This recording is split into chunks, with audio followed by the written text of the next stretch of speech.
Hi, my name's Caroline Knott. I'm a consultant psychologist on an inpatient unit for adult mental health. I think most people are aware that stress has an impact on their physical health. Perhaps the most difficult one to understand and to measure is the impact it has on mental health. A lot of farmers are very isolated where they work, and so the pressure that builds up with their everyday living starts to become overwhelming.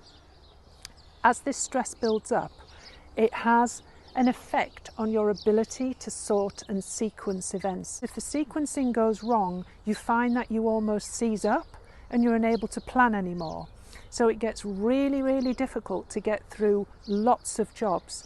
So the more jobs you have, the more it starts to back up, and you almost get into a brain freeze situation where you start to forget.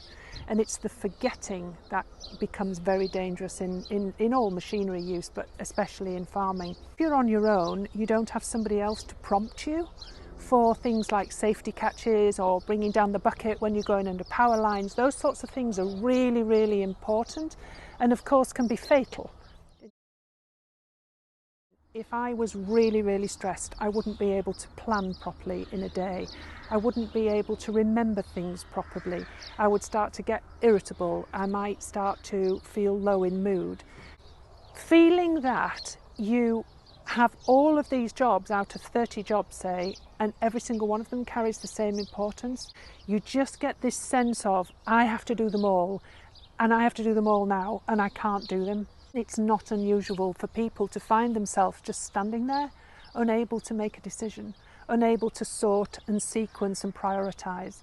And that can be very, very difficult in terms of farm safety, but also in terms of running the books, running your household, ordering things, planning things, booking things in to go into market. You know, all of those things that require us to think ahead aren't able to be done.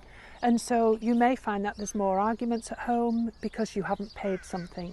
Somebody's forgotten to order something, and it becomes a family issue then.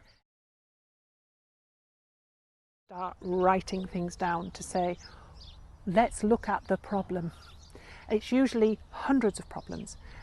Almost brain dump everything on this sheet of paper. Then taking a breath and saying, which of these can wait till next week?